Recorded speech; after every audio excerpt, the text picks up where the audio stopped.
Alrighty, welcome back to Chapter 2. Thanks for sticking with me. We're going to talk about the chemistry of life. So, why on earth would we ever need to actually take some time out of an A&P course to talk about chemistry? That sounds painful, Alexandra. Why would you make me do that? I'm definitely not a chemist, and I am not teaching chemistry anytime soon. But it is extremely important to understand human physiology. In order to understand human physiology, you really have to have a good basic understanding of what's going on in chemistry. And chemistry studies micromolecules, which are even smaller than cells. And these micromolecules, I shouldn't say micromolecules, ions and compounds will bind and combine with other ions and molecules, and those will cause chemical reactions to happen, and then those chemical reactions will cause other physiological reactions to happen and a whole cascade of events. And so it's really, really important to kind of understand and have a good sense of what's going on the really microscopic scale within the body and within the cell before you can really start understanding how all of these cells and functions start working together. And so that's why Chapter 2 is involved in an A&P course. So we're going to go ahead and start with this. If things are a little too vague or they don't quite make any sense, please reach out to me and ask, or, definitely use all of your tools online. But this stuff can be kind of like, what? You like this tiny thing is floating around in the air right next to me and I can't see it? Like, what do you mean? It can be difficult to understand. So take it one thing at a time and use your resources as best you can, and definitely feel free to reach out at any time so we can discuss it if anything is too complicated. All right, so here's what we're going to talk about today. We're going to talk about cells, tissues, and organs, and what chemicals are important to our cells and so on.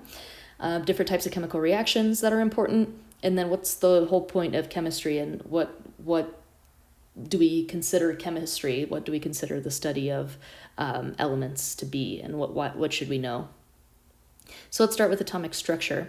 So atoms are the smallest of the smallest particles of elements, and they are, we have a lot of them. We have the atomic or the periodic table of elements, which has, I don't even know the name of it, but we primarily care about 4 atoms in the periodic table of elements.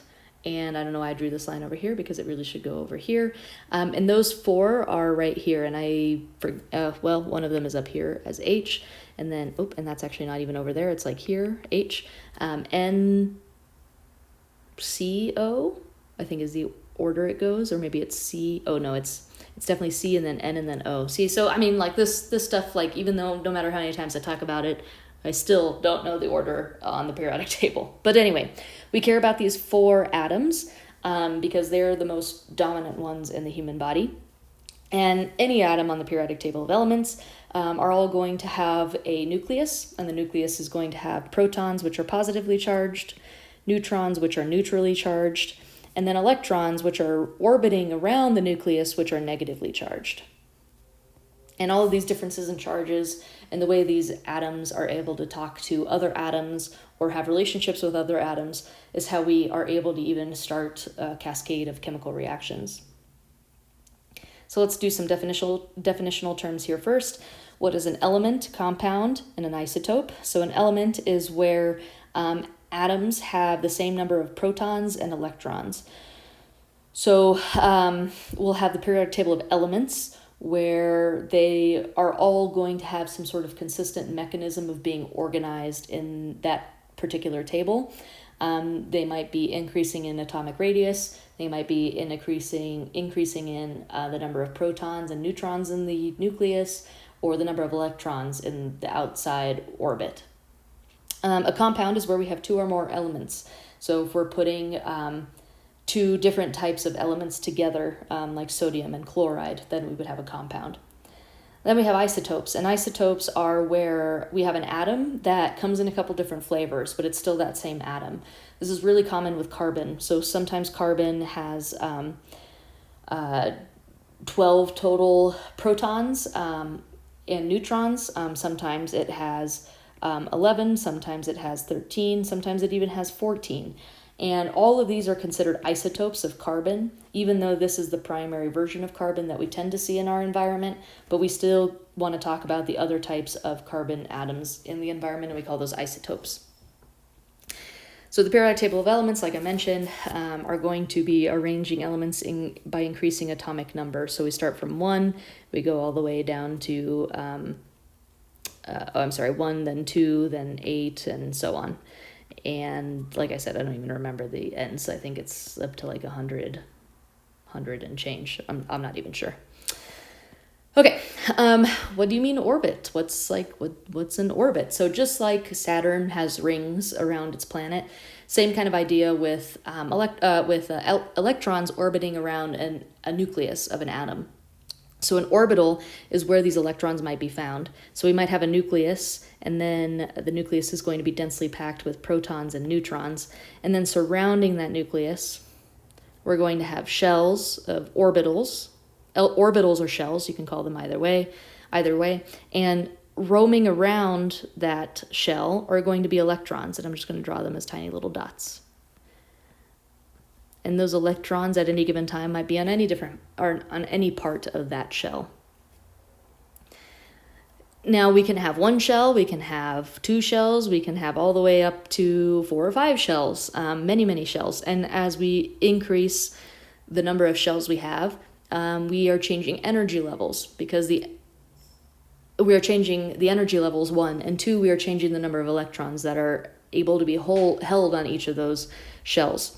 So for example, the first one can only hold 2, the second one can hold 8, the third one can also hold 8, and then there's some special rules after you get past that. So we'll just leave it at 8 for now.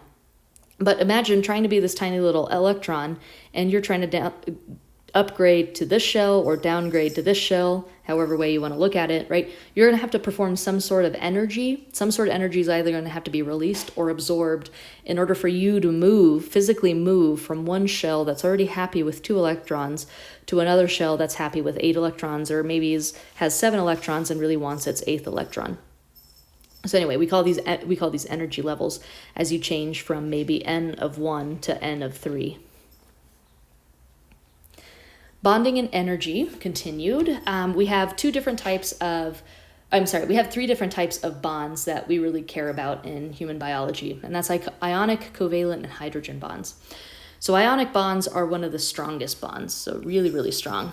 Covalent, not as strong. Hydrogen, even more, not as strong. Ionic bonds are really strong because you are fully donating 1 electron from one atom to another atom. So a really good example of this is sodium and chloride. Chloride is going to have 7 valence electrons in its outer shell, so 1, 2, 3, 4, 5, 6, 7. And sodium is only going to have 1 electron in its outermost shell. And like I said, the outer shells like to have 8 electrons, and so 7 plus 1 equals 8. Well, it's a lot easier for this 1 to move over here than for those 7 to move over there. So we end up donating this 1 entire electron to chloride. But as a result, we don't want to leave sodium empty-handed. So instead of leaving sodium empty-handed, we kind of have them get even really close so that all 8 electrons kind of dance back and forth between the two. Well, dance primarily around chlorine. But they're close enough to sodium that they are still satisfying sodium as well. But the sodium has completely lost its electron. Then we have covalent bonds, which are the similar principle, except instead of having 1 electron completely go to another atom, they kind of bounce back and forth between each other. And so they're sharing those electrons. A good example of this would be carbon and nitrogen. So let's see here. C2N. Oh, I forget the name of this. Oh no, let's do carbon dioxide. That's a much better example. Carbon dioxide. CO2. So we'll have the carbon molecule in the middle, the oxygen molecules on the outside, and those oxygen molecules are going to have six. They're going to have 6 valence electrons, 2, 3, 4. And this one is going to have 6 valence electrons, and carbon actually has 4 valence electrons. So these two get to be shared with oxygen, and these two get to be shared with that oxygen, but also they still contribute to carbon, so everyone's happy, but they're all sharing these electrons back and forth.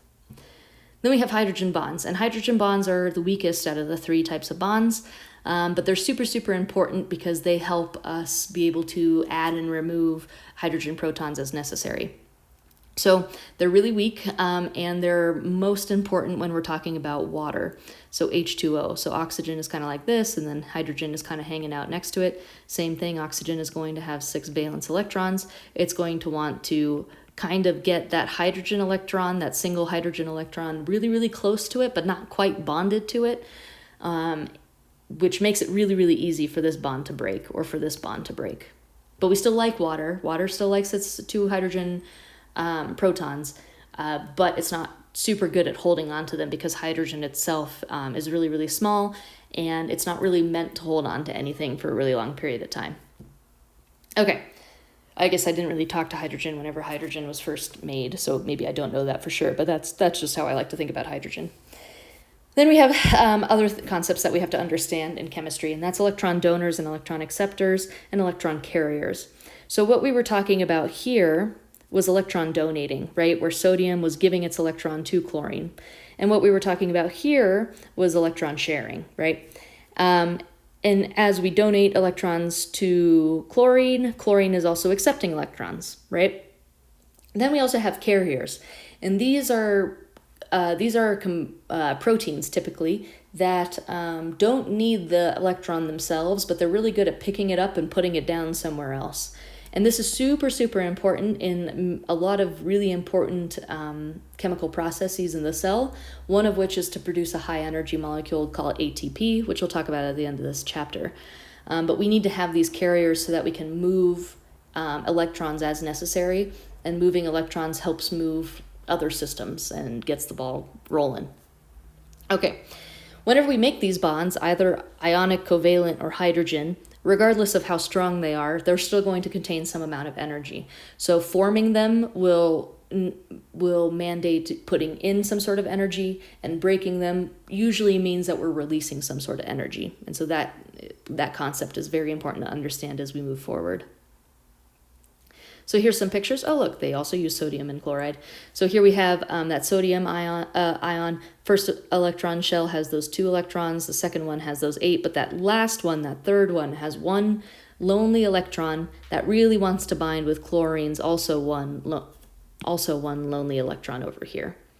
Whenever it gives that electron to chlorine, then sodium becomes slightly less negative because it lost a negative charge, so therefore we give it the positive annotation. And then chlorine became more negative because it gained a negative electron, so we give it a negative annotation.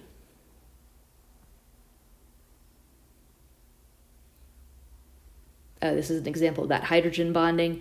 This is just showing 2 hydrogen bonds, or 2 hydrogens binding together to form hydrogen gas, with the 2 electrons sharing the same space. All right, common substances in living beings. So let's first start with water. Water, most abundant substance in cells. Like I said, it makes up 70% of our, I don't think I've said that yet for this course, but it makes up 70% of the human body. 70% is composed of water. We usually abbreviate water as H2O with 2 hydrogen atoms and 1 oxygen atom. It is the universal solvent. And the reason why it's a really, really good solvent, let's start with what is a solvent.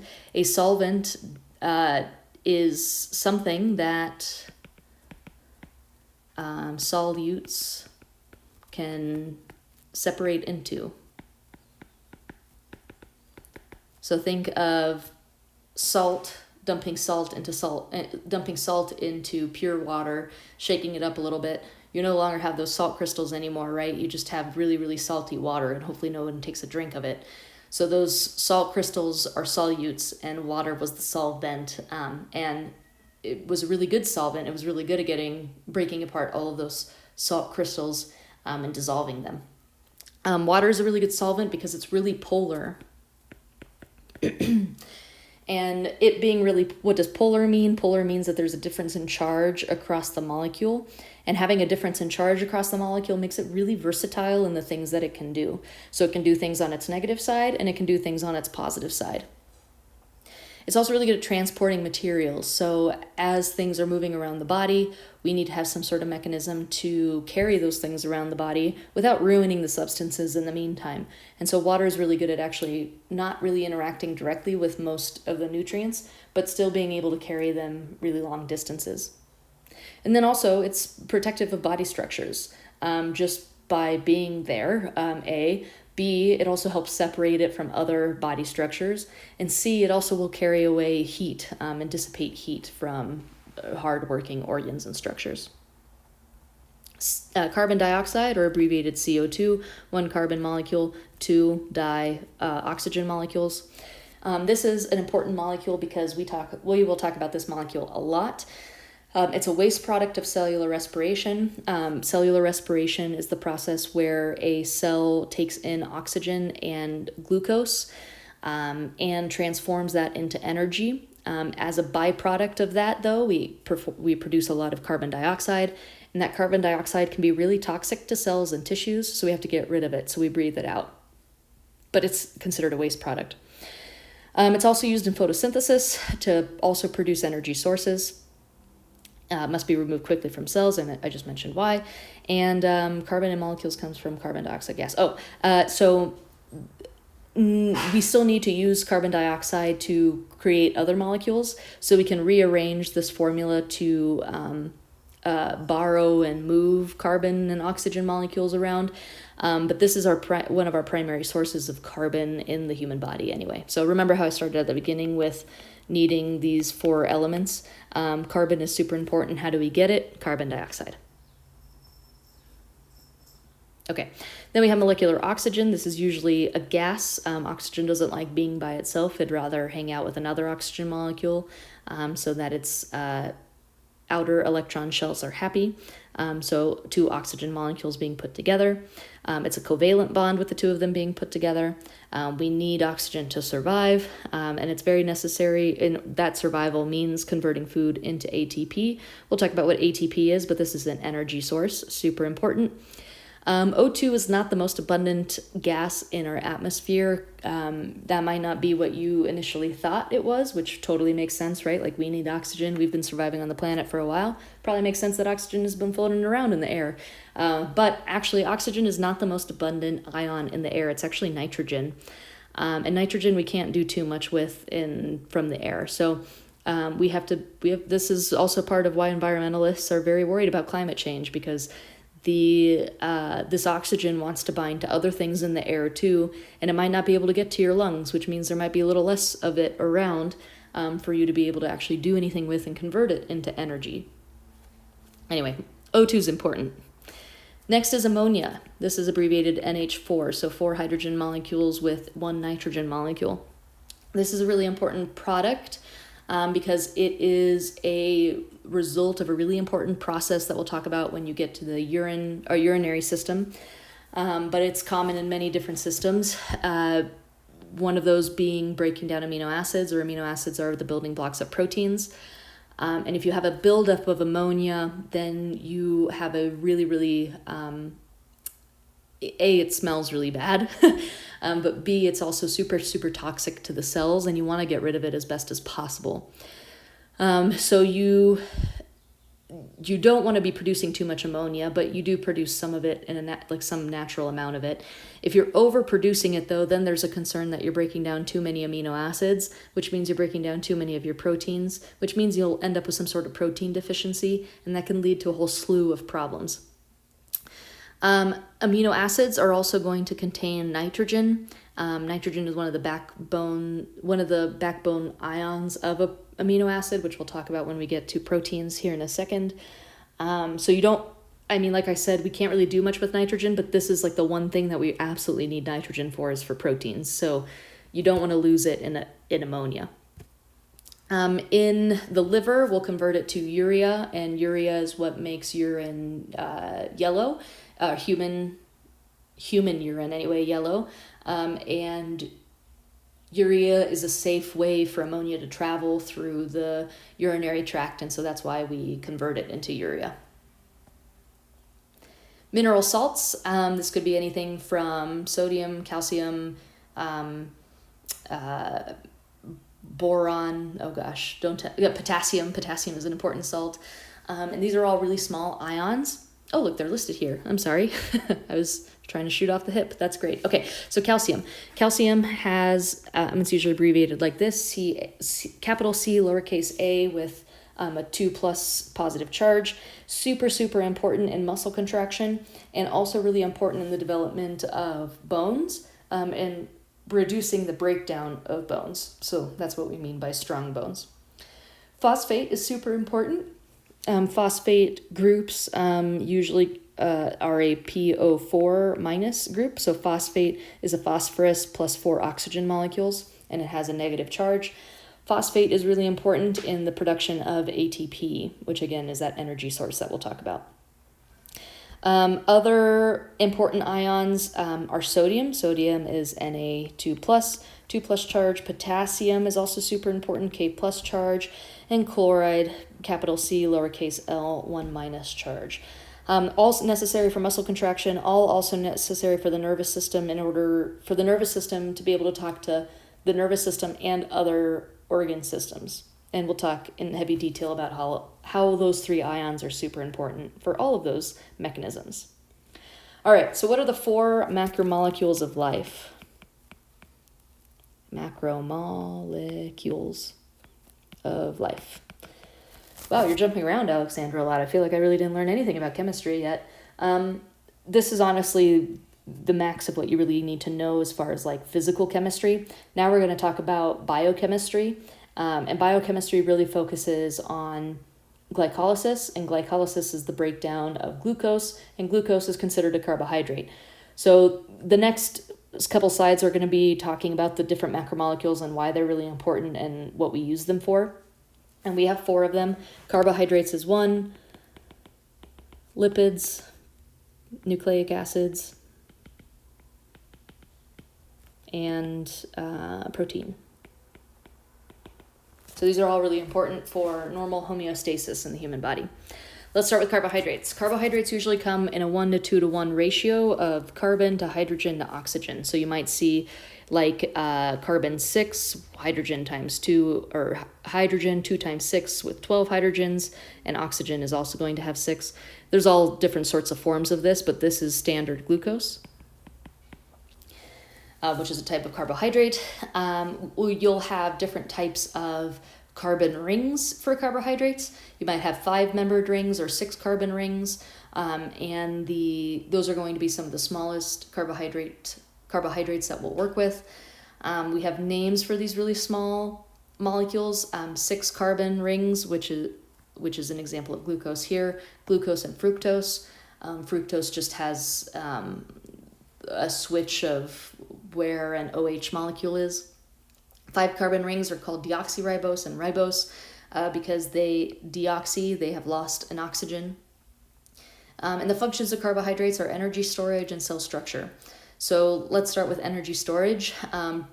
Not only can we break down these molecules to produce more energy, we can also store them in large quantities so that we can break them down later so that we can produce energy.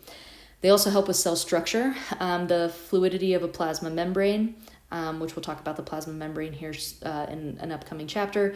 But the plasma membrane needs some sort of integrity, and these are really, really strong molecules because they have these nice 6-membered structures, and these are really structurally stable, and so those can help reduce the fluidity of the membrane. Plus, they are really good at recruiting other molecules to the surface of the membrane, so they're super helpful in cell structure. Lipids are basically fats, another name for fats.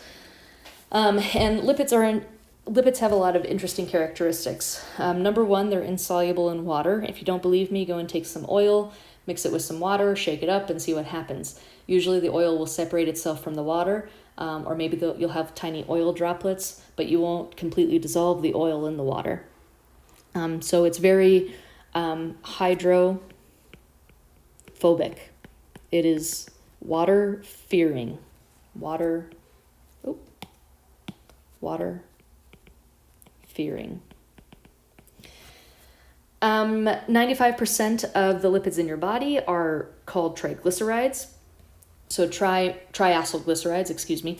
So tri meaning there are 3 acetyl groups and 1 glycerol backbone. So usually we draw it like this. Glycerol has 3 carbons here, and then you'll have a acetyl group here and an acetyl group here and an acetyl group here, and we'll call this one lipid, for example. If they're saturated, that means that they're going to have 1 covalent bond. If they are unsaturated, then they're going to have double covalent bonds. Oh my gosh, you mean you can double those bonds? Oh yeah, and we can triple them too. So instead of having 1 covalent bond like we had with, I actually kind of drew this incorrectly because it's not a single bond to oxygen for CO2, it's actually a double bond. There, with 2 bonds, you have less mobility of the structure, like the oxygen molecule can't flip around like it normally would be able to. And so with less mobility means you have more bonds, and that makes it even more difficult to break down. Functions of lipids, energy. So we don't use these immediately for energy. We use carbohydrates first. We don't have as many efficient mechanisms in place to break down lipids. So that's why we use carbohydrates first, but if we have lipids as a reserve, then we'll kick those in. Insulation, we all know this. If you have a belly, you're going to be a little warmer than the person who doesn't have a belly. But insulation is really important for organs as well, not only to separate it from other organs and to protect it from other organs, but to also help protect all the internal organs from any blunt type of trauma. And protection, there we go, perfect. Next is proteins. Proteins are also really, really important. Their monomers are amino acids. Those are going to be the building blocks of proteins. And amino acids, oh, sorry, that's my dog. Amino acids are going to have carbon, oxygen, hydrogen, nitrogen, and sulfur. Sulfur, not always, but usually. And these are all really important because the way they work together and the bonding structure of them is all similar across proteins, but then they have some specialized adjacent groups that make them really specific proteins, or really specific amino acids. And then those amino acids can interact with other amino acids, and then depending on that combination of amino acids, then you can get some sort of functional protein. When you get that functional protein, they can be used for energy. So either turning something on and that produces energy, or turning something off so that it doesn't produce energy, and also providing some stability, again, in the plasma membrane of cells and tissues. Enzymes are proteins. They are just activated proteins, and they are catalyst for chemical reactions. So catalyst means that they will turn on these mechanisms. So the structure of proteins, they have 4 different structures. There's primary, secondary, tertiary, and quaternary structure. Primary, they increase in complexity. Primary structure is where you just have the amino acid sequence. So you'll just have one amino acid next to another amino acid next to another, and they'll kind of be in this linear formation. Secondary is where you'll take this linear formation and you'll allow it to hydrogen bond with itself. So it might turn into a helix, or it might turn into a beta sheet. Then tertiary means that these are going to either bind with other, or they will become even more folded in on itself. And maybe a portion of it will have, this alpha helix, and another portion will also contain the beta helix. So it might turn into some complicated large structure like this. And then quaternary is whenever you take this and you add it to another one of itself. And then you have one large complicated protein that only can work whenever it's next to another similar large complicated protein. Nucleic acids, this is our last of the 4 groups. Nucleic acids are the building blocks of DNA and RNA. DNA, as you know, is deoxyribonucleic acid, which is the genetic material of the cell. This is super important because this is going to be our blueprint for creating new proteins and telling the cells what to do and adjacent tissues what to do. If we don't have this, then we really don't have any function of the cell. Then we have ribonucleic acid, or RNA, and RNA comes in many different flavors, but typically we associate RNA with protein synthesis and protein synthesis. So we'll use DNA to print RNA, and that RNA will leave the cell membrane as messenger RNA. It will leave the nuclear membrane as messenger RNA, and then it'll meet up with some cell organelles in order to turn into an actual protein. We'll also use transfer RNA for the building of long chains of amino acids. So anyway, RNA is super important in a lot of different cell mechanisms, and the functional unit of RNA is nucleic acids. The structure of DNA versus RNA, DNA is going to be a double helical chain, so it will look like, usually it's drawn like this, with bonds in between the two, hydrogen bonds in between the two. Versus RNA is still going to be that alpha helix, but it's just going to be one, so it'll have those nucleic acids like this, but they won't be bound to anything. What is a nucleic acid? Nucleic acid is going to be made up of a nucleotide, and a nucleotide consists of a nitrogen base, a sugar, and a phosphate group. Nitrogen bases come in two major flavors, but 4 flavors altogether. 2 types of purines and 2 types of purines and 3 types of pyrimidines. Purines are adenine and guanine, and pyrimidines are thymine and cytosine and uracil. So if we looked at just one of these, adenine is going to have a nitrogen base, a sugar, and a phosphate group. Thymine is also going to have a nitrogen base, a sugar, and a phosphate group.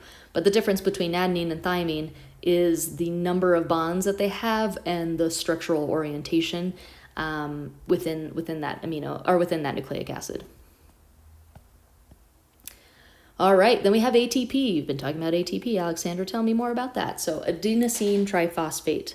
So tri meaning 3, so adenosine, 3 phosphate groups. ATP is our primary energy source. It is going to be the fuel for cell function and maintenance of virtually any type of cell. What's it made out of? An adenine group plus a sugar plus 3 phosphates. And the reason why we have those 3 phosphates is because when we break one of those phosphates from the other phosphates, we release a ton of energy. And then that ATP turns into ADP, or adenosine diphosphate, plus that floating phosphate group, or an active phosphate. And in order to make ATP, usually we have to break down glucose via 3 different cycles, and then we finally make a bunch of ATP.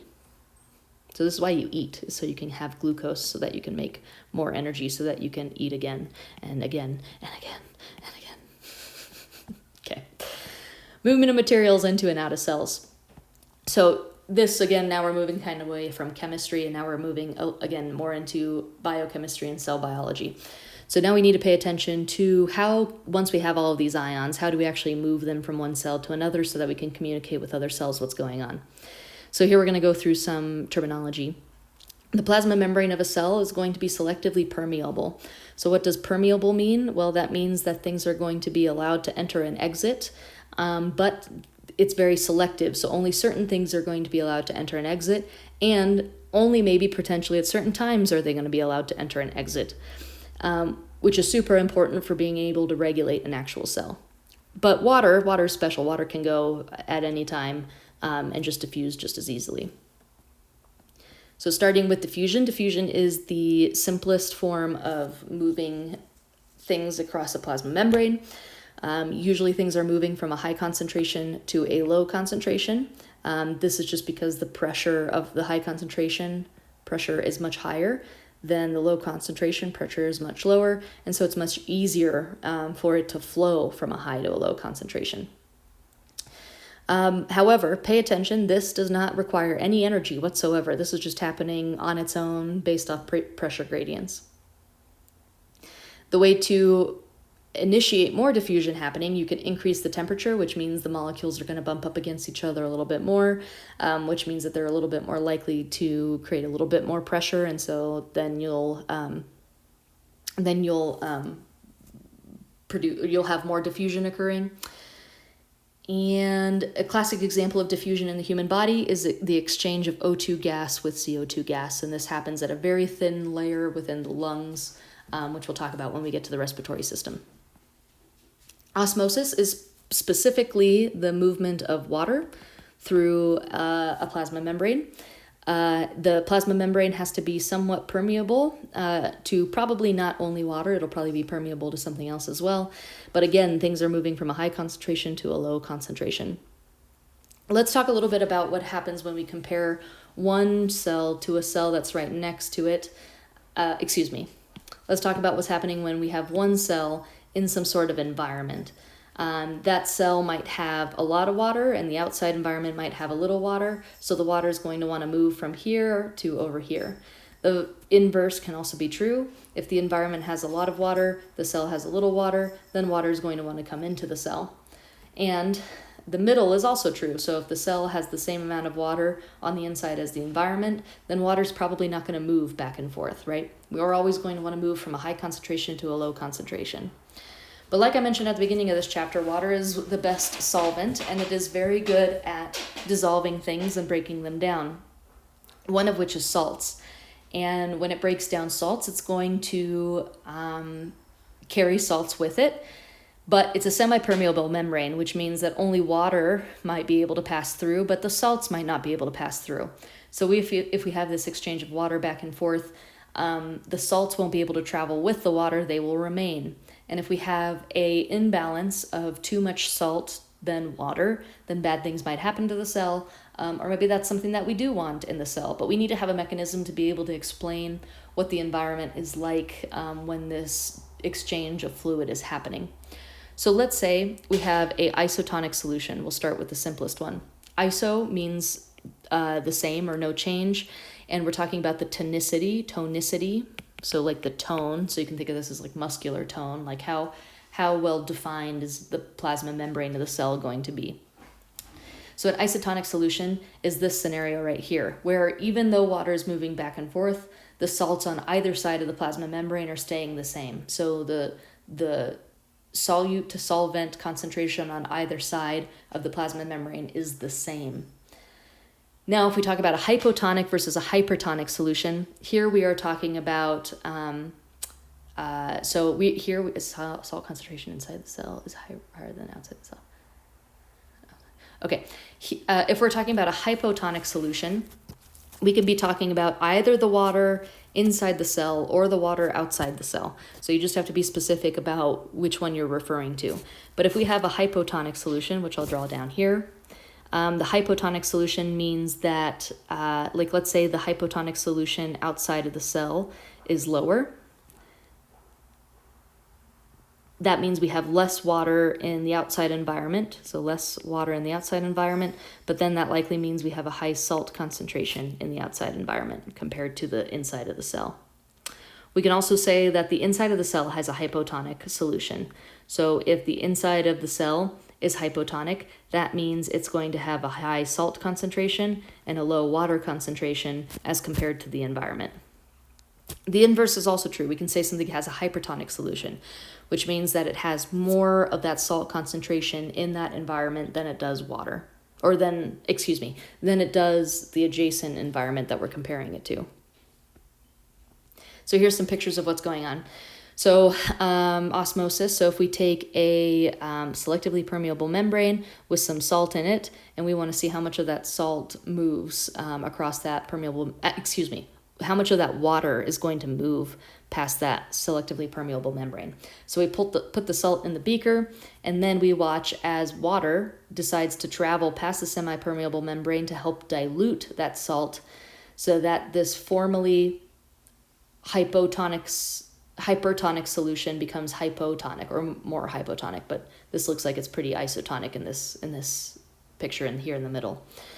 If we leave it over for a longer period of time, then even more water is going to come in. So we're no longer isotonic, but we're even more hypotonic. because we have much more, we have much more water than we have much more water than salt in that concentration in that part of the tube. Salt, though, remember, salt here is not moving into the environment in the beaker because it's selectively permeable. We're only allowing water to move in and out, and water chose to move towards the salt environment. Why is that? Well, because it was a high to a low concentration of water. There was no water here, some water here, but still less water than the outside of the environment, so we still moved water from the outside of the environment, high concentration, to a low concentration. We can also talk about the movement of solutes and or water whenever energy is involved. And anytime you see the word active, think energy. Energy is going to have to be used in order to move things across a plasma membrane. So usually this means relatively bigger or charged molecules. So bigger being sugars, amino acids being charged, larger proteins being large, fats being insoluble. We have to move them. We have to use some sort of energy in order to actually move them. They can't just move from a high to a low concentration gradient. Typically, we're moving backwards, so we're moving from a low concentration to a high concentration, which is why, again, we need that form of ATP, that energy. All right, another topic that we need to discuss is pH. pH is a measurement of the acidity or basicity of a solution.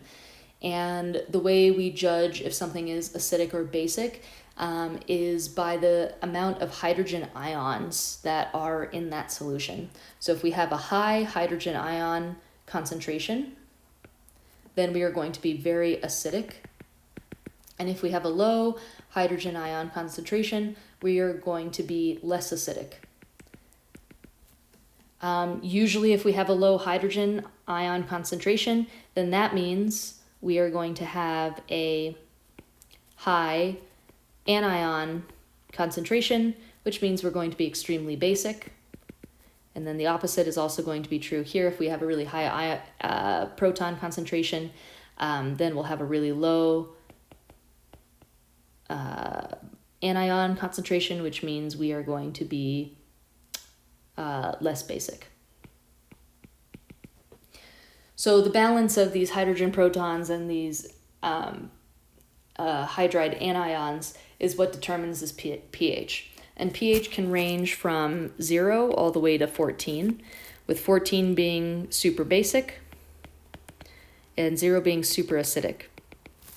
And the middle of 0 and 14 is 7, so 7 is considered neutral, where there is an equal amount of acid to base in the solution. If at any point we were at a really acidic pH, so like a 2 pH, and we wanted to increase it to a less acidic or more basic pH of like 10, then we might install a buffer in order to help bring that pH up to 10. And we do this in the body all of the time, so we'll talk about lots of different examples of this as we go through the book. Here's an example of different things that might fall into different pHs. Normal human healthy blood pH is around 7.35 to 7.45. So it's actually not quite neutral. It's a little bit more basic than it is acidic. We still consider it neutral though. Stomach acid though is 2. Hydrochloric acid is less than 1. Vinegar is 3, which makes it really good at breaking up stuff in your kitchen. Milk is still relatively acidic. Coffee, of course, we know it's acidic because you're staining your teeth. Tomatoes are even more acidic. Baking soda is basic. You know that when you mix baking soda and vinegar, you get a nice reaction. So that's a classic example of why we need to understand chemistry is you have these chemical reactions all the time. What else? Household ammonia, that's super, super basic. We talked about ammonia being NH4 earlier. Bleach is super basic, and we know that bleach can be really toxic. So at a pH of 13, that's really toxic to the human body. All right, so be sure you're familiar with all of the terms that are discussed in here. These will not go away, so do not think that like, oh, I'm just gonna like kind of blow through this chapter and be fine. Oh, sorry, that's my dog. You're definitely gonna need to know this material, so I'll see you for chapter 3. Thanks, guys.